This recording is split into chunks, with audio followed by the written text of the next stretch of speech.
Bulletproof Radio, a state of high performance. One of my favorite headlines of all time was from a Wired magazine article a while back, and it said, "You are surrounded by a cloud of fart and skin bacteria."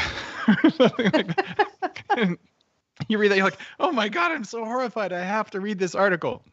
And what they were saying is you can actually sequence the air in a room where someone's been, and 2 hours after they've been in there, just by analyzing with a lot of expensive tests what's in it there, you can identify the person if you have their microbiome signature. So we're carrying this all around us. It's unavoidable. It's a part of the human condition, and no amount of hand sanitizer is going to make any difference in that. So I feel like if I charge myself up with all of the best bacteria, they become a part of essentially the world around me as well as a part of me. One of my companies, Homebiotic, makes bacteria that eat toxic mold for a reason. I spray them around my house because I'm really sensitive to toxic mold, and the stuff is trash me. So I'm really hopeful that we get lots of people taking really good probiotics, because honestly, our sewer system will have better bacteria in it. Like, they become a part of the world around us, and it feels like no one's talking about the biome around us as much as it should be. But when you take things like Pendulum, I mean, it inevitably, eventually, they become a part of your family, whether you like it or not. Have you studied anything about transmissibility of good gut bacteria? How long does it take to make them part of the environment? Yeah, we haven't, but it's what you're talking about is really interesting. There's definitely been work done, like you're sitting in a room and there's probably other rooms that are on the same ventilation system. Mm-hmm. And there have been studies showing that if you take, the air in your room and you look at the air, the rooms where the air ventilation is all circulating in, that the microbiome in those rooms will look more similar than another room, which could be in your same building, that's on a different ventilation system. And so it is true that your microbiome is passing through your vent system to other people that are on that same ventilation system. Ew. And those are passing back to you.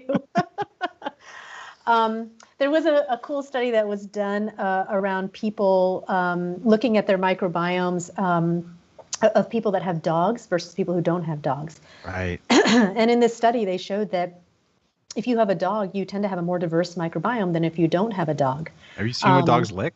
Have you seen what dogs lick? And how dog owners behave with their dogs? I mean, I'm a dog lover, and those dogs are in my bed. We're snuggling. We're definitely exchanging microbiomes all the time. And so you can imagine that you think about your immediate family, pets included, your microbiomes start to converge based on how much you're interacting with each other and really, sharing foods and hugs and all of that.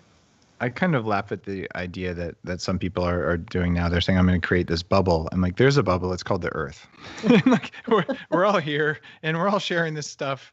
And that's just kind of how it is. And we really don't have much control over it because it's just fundamental to being alive, where that stuff moves around. And the trick then is to have a resilient system.